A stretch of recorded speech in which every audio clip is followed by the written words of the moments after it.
हरे कृष्णा बच्चों, welcome back class 9th unit 12 Heron सूत्र हम कर रहे हैं यहाँ पर। और हम यहाँ पर क्वेश्चन कवर करने वाले हैं 12.2 क्वेश्चन नंबर 2, जो कि बहुत बहुत बहुत इम्पॉर्टेंट है।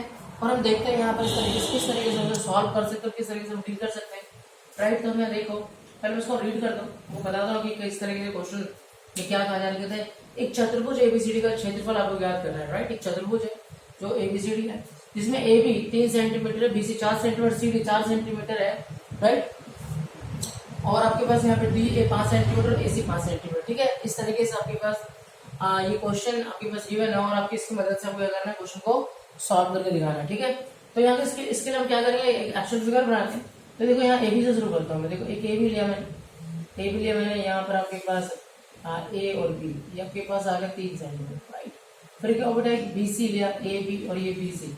बीसी क्या हो जाएगा आपके पास यहाँ पर 4 सेंटीमीटर कवर किया मैंने, ये 4 सेंटीमीटर क्या होगा, 4 सेंटीमीटर। ठीक है, ये हो गया कि बीसी 4 सेंटीमीटर। ठीक है बेटा, फिर क्या हुआ, ये बीसी 4 सेंटीमीटर का होगा आपके पास। फिर आपके पास क्वेश्चन में बोला हुआ है कि एक्चुअली में सी डी, देखो ए बी सी और डी इधर होगा, डी कहाँ होगा, इधर की तरफ होगा क्योंकि कंटिन्यू चल रहा है। तो सी डी 4 सेंटीमीटर, तो 4 सेंटीमीटर लिया मैंने एक्चुअली। फिर और जो ए डी है वो 5 सेंटीमीटर है एक्चुअली। तो इसका मतलब यदि 4 है तो 5 थोड़ा सा ऊपर जाएगा, तो मैं थोड़ा ऊपर की तरफ और इसको मैंने खींचा इसकी लेंथ को।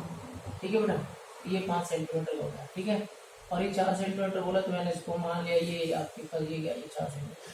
तो ये 4 सेंटीमीटर का हो गया बेटा ना सी डी, और ये कितना हो गया डी ए 5 सेंटीमीटर का हो गया। फिर कहता है वो कि अगर ए और सी को हम लाए जाए, तो ए और सी को जो मैंने इसे क्रॉस वर्ड इस तरीके से मिलाया तो ये भी कितना है 5 सेंटीमीटर का है। तो इस तरीके से आप क्या देख पा रहे हो कि आपका जो कंप्लीट फिगर हो गया ए बी सी डी और ए। ठीक है ना, और ये एक फिगर है। तो अब ये सारी जो भुजाएं हैं वो आपको दी गई हैं। इसकी मदद से आपको क्या करना है, क्वेश्चन को सॉल्व करना है और इस चतुर्भुज एबीसीडी का क्षेत्रफल ज्ञात करना है। ठीक है बेटा, तो आप बिल्कुल देख पा रहे हैं कि बेटा आपके पास जब मैंने इस तरह का चित्र बनाया तो ये पूरा चतुर्भुज है, दो त्रिभुजों में बढ़ गया। एक आपके पास ये वाला त्रिभुज और एक आपके पास ये जो पहला त्रिभुज ये वाला है ना, फर्स्ट त्रिभुज, और ये एक सेकंड त्रिभुज है ना। क्लियर बात, देखो जो ए बी सी फर्स्ट त्रिभुज है और आपके ए सी डी आपका सेकंड त्रिभुज है। तो फर्स्ट त्रिभुज जो है वो एक्चुअली में फर्स्ट त्रिभुज अगर आप ध्यान दो तो यहाँ पे ना ये क्योंकि बिल्कुल स्ट्रेट लाइन है एक दूसरे के ऊपर है ना, तो ये 90 डिग्री का कौन जनरेट होगा। और वैसे भी देखो अरे ये आधार और ये लंब है और ये क्या है कर्ड है बेटा ना। देखो ये आधार का स्क्वायर 3 का स्क्वायर, और ये अब मैं अगर दो प्रमेय लगाऊंगा तो आधार का स्क्वायर लंब का स्क्वायर 3 का स्क्वायर 9 हो गया और 4 का स्क्वायर 16 हो गया। तो ऑटोमेटिक आपके पास देखो ये कर्ड यानी 16 और 9 25 से 5 का ये जो कर्ड है तो ये 5 निकल के आएगा। तो ये समकोण त्रिभुज है एक प्रकार से। आपको समझना है कि जो एबीसी है वो समकोण त्रिभुज है और ये जो ए सी डी है वो किसी प्रकार का त्रिभुज है। यहाँ पे हमें हीरोन सूत्र अप्लाई करना पड़ेगा। ठीक है, तो अभी मैं क्या करने वाला हूँ कि पहले मैं छोटा चित्र बना लेता हूँ। मैं पहले छोटा वाला त्रिभुज लेता हूँ, त्रिभुज ए बी सी डी, यानी मैं यहाँ पे लिख भी रहा हूँ समकोण त्रिभुज ए बी सी में।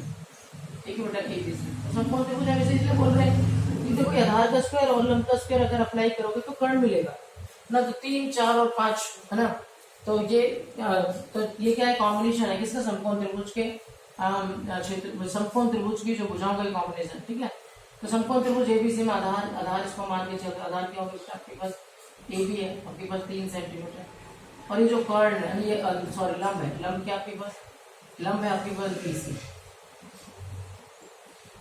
कितना बेटा आपके पास 4 सेंटीमीटर है, क्या है 4 सेंटीमीटर। ठीक है, और ये लंब, ये आधार और ये लंब हो गया, तो मैं इसको समकोण त्रिभुज एबीसी का क्षेत्र लगा सकता हूँ, समकोण त्रिभुज एबीसी का क्षेत्रफल। तो समकोण त्रिभुज एबीसी का क्षेत्रफल होगा 1/2 आधार गुना में ऊंचाई, आधार गुना में ऊंचाई। ठीक है बेटा, ये मालूम होता है। ठीक है, तो आधार हो गया बेटा आपके पास 4, सॉरी आधार कितना होगा 3 और लंब हो गया आपके पास 4, या ऊंचाई या लंब बोल सकते हैं। ठीक है, तो 4 सेंटीमीटर इसे काटा मैंने, 3 दूनी 6 सेंटीमीटर हो गया। तो इस त्रिभुज का कुछ क्षेत्रफल निकल के आ गया बेटा, एबीसी का त्रिभुज क्या था, तो बात क्लियर होगी। लेकिन हमें निकालना है चतुर्भुज का क्षेत्र निकालना है, तो अब ये वाला त्रिभुज बाकी है ना, एसीडी जो त्रिभुज है वो बाकी है, तो हम फिर त्रिभुज एसीडी का क्षेत्रफल निकालेंगे। तो ये किसी यूनिक प्रकार के त्रिभुज नहीं है, अलग अलग भुजाएं हैं हमारी तो फिर हमें यहाँ पे हीरोन सूत्र लगाना पड़ेगा, इसमें और कोई डाउट मतलब और कोई हम अप्लाई कर नहीं सकते। तो मैंने यहाँ पे लिया समकोण त्रिभुज त्रिभुज एसीडी में, त्रिभुज एसीडी में, ठीक है बेटा। तो ये जो एसी है ना, एसी, इसको मैं ए बोल रहा हूँ क्योंकि तो मुझे अर्ध परिमाप लगाना पड़ेगा, फिर अर्ध परिमाप से मुझे हीरोन का सूत्र लगाना पड़ेगा। तो ए बी सी और एस की बहुत जरूरत पड़ती है। तो एसी वाली जो भुजा है यानी एसी की इसकी बात कर रहा हूँ मैं, सेकंड यानी सेकंड त्रिभुज की, एसी को मैंने ए माना जो कि 5 सेंटीमीटर का है। फिर मैंने सीडी को जो ये वाली भुजा है इसको बी मान लेता हूँ कि बी हो गया जो कि आपके पास 4 सेंटीमीटर है। फिर ये जो तीसरी भुजा है एडी, ठीक है बेटा, उसको मैंने सी माना जो कि 5 सेंटीमीटर, ठीक है बेटा। अब यहाँ पे मैंने क्या निकाला, अतः अर्ध परिमाप, क्या निकाला मैंने, अर्ध परिमाप। तो अर्ध परिमाप से यानी सेम पैरामीटर क्या होता है बेटा, इसको ऐसे नोट करते हैं, यानी होता है ए प्लस में बी प्लस में सी बटा 2। ए क्या हो गया 5 प्लस में 4 प्लस में 5 बटा 2, ठीक है बेटा। ये हो गया आपके पास 5 5 10 4 14, 14 बटा 2। इसे काटेंगे तो क्या आएगा 7 आ गया, क्या आएगा 7। सेमी पैरामीटर 7 निकल के आ गया। अब मुझे क्या करना है, हीरोन सूत्र द्वारा है ना, क्या लगा रहा हूं हीरोन सूत्र द्वारा। तो हीरोन सूत्र क्या कहता है बेटा, त्रिभुज एसीडी का क्षेत्रफल, त्रिभुज एसीडी का क्षेत्रफल हम निकाल रहे हैं, ठीक है, हीरोन सूत्र के द्वारा। तो हीरोन सूत्र क्या होगा आपके पास, देखो ये जो एसीडी है ना, तो उसमें त्रिभुज एसीडी का क्षेत्रफल लिखूंगा और उसका फार्मूला क्या होता है बेटा, ट्रायंगल में एस माइनस में ए, एस माइनस में बी और एस माइनस में सी, ठीक है। तो एस क्या निकल गया बेटा आपके पास, ये 7 निकल गया है, सेम पैरामीटर 7। फिर एस माइनस में ए क्या आपके पास 5 है, देखो ये ए बी और सी, ए आपके पास 5 है, ध्यान से देखना।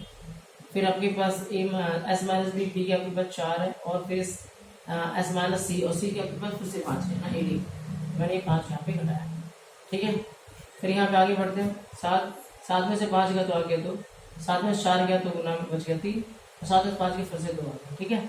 तो अब क्या देख पा रहे हैं कि अब मुझे यहाँ पर, और तो मैं इसके टुकड़े तो कर नहीं सकता, 7 और 3 के टुकड़े कर नहीं सकता, 2 गुना में 2, ये तो इनका जोड़ा बन गया, लेकिन 7 और 3 का जोड़ा नहीं बन रहा, तो ये जोड़ा बन गया तो 2 बाहर आ जाएगा, फिर 7 से 21 अंदर रह जाएगा, ठीक है। तो ये बात यहीं पे खत्म नहीं। तो हमें क्योंकि कंप्लीट क्षेत्रफल निकालना है तो मुझे इसको भी सॉल्व करना पड़ेगा बेटा, इसको भी सॉल्व करना पड़ेगा। तो ये 21 का जो वर्गमूल निकालता हूँ, 21 का वर्गमूल निकालता हूँ, इसको तो रफ में करके देखता हूँ 21 का वर्गमूल क्या है, रफ में करके देखता हूँ, मैं रफ में बता रहा हूँ आपको, देख 21 का वर्गमूल करके, ठीक है ना। तो 21 का ऐसे लिखा, ये होगा 4 चौक 16 बेटा, है ना, 4 चौक 16, ये 5 उतर गया, और यहाँ पे 4 लिख देना, यहाँ पे 4 लिख दें, यहाँ पे 16। फिर यहाँ क्या होता है, आपको अंक नहीं तो डबल 0 उतरा, यहाँ पे क्या लग जाता है, पॉइंट लग जाएगा। फिर देखते हैं कितनी बार में जाएगा ये। तो एक्चुअल में देखो ये जा सकता है आपके पास, सॉरी 4 चौक 16 नहीं, 4 और 4 8 आएगा, तो 8 पंजे 40, 6 बार में देखेंगे, 6 36 6 51, 5 बार में चला जाएगा। तो ये 5 बार में गया, तो 5 बार में गया तो 5 यहाँ पे लिखूंगा, गुना करूंगा 55 25 5 लिख गया तो 5 × 40 तो 42, ठीक है। तो यहाँ पे लिख दिया मैंने 5, तो 10 में से 5 गया 5, और आपके पास 9 में से यहाँ पे 9 में से 7 गया, 9 में 2 गया तो 7, 75 आ गया। फिर मैंने डबल 0 उतारा, और यहाँ पे क्या हो जाएगा बेटा, यहाँ पे हो जाएगा 90, ठीक है।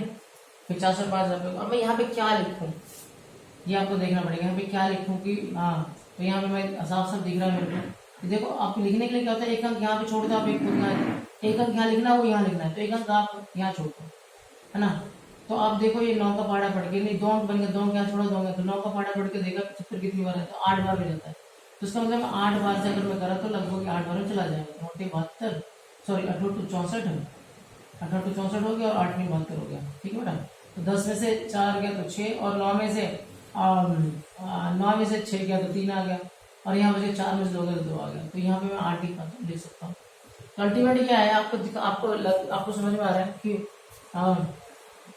जो 21 का जो वर्गमूल है ना, 21 का जो वर्गमूल है, तो ये जो 21 का वर्गमूल है ना, तो यहाँ पे 2 गुना 21 का वर्गमूल क्या निकल के आया बेटा, 4.58 निकल के आया, 4.58 निकला 2 अंकों में, ठीक है। तो एक्चुअली में क्या होता है कि देखो बेटा यहाँ पे अब जो 4.58 निकल के आया ना, तो यहाँ पे मैं क्या कर सकता हूँ कि एक अंक में ले सकता हूँ मैं इसको, यहाँ पे लगभग मैं एक अंक में, तो अगर एक अंक में छोड़ दूं यहाँ पे ना, 8 को अगर मैं स्किप कर दूं, हटाऊं यहाँ पे शुद्ध माने का, तो 8 क्या अगर 8 जाएगा तो यहाँ पे जो 5 को क्या करेगा, क्योंकि 5 से ज्यादा है, तो ये जो 8 अगर छोड़ूंगा मैं एक अंक छोड़ता हूँ तो ये जो 5 है बेटा किसमें बदल जाएगा, 6 बदल जाएगा। तो आप इसे 2 गुना में 4.6 भी लिख सकते हो लगभग में, है ना। 4.58 को क्या लिख सकते हो, 4.6 लिख सकते हो। तो लंबा नहीं जाना तो मैंने क्या किया, इसको और शॉर्टकट कर दिया ना, शुद्ध मान निकाल दिया, यानी एक अंक छोड़ दिया और क्योंकि 5 से ज्यादा था तो 5 को मैंने 6 बदल दिया। अब इसको हम आराम से गुना करें, 2 से 12 के तो वहां से लग गया 1 2 और 2 चौका 8 9.2 सेंटीमीटर स्क्वायर आ गया, या मीटर स्क्वायर सेंटीमीटर स्क्वायर आ गया।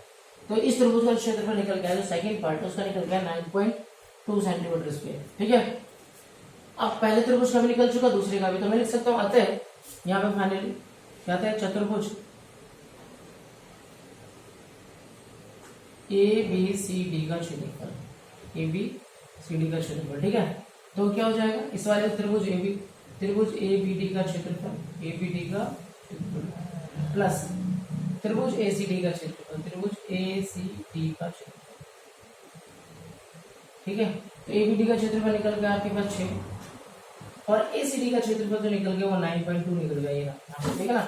अब इन दोनों को जोड़ेंगे हम तो 9 और 6 कितना होगा, 15.2 सेंटीमीटर स्क्वायर, है ना।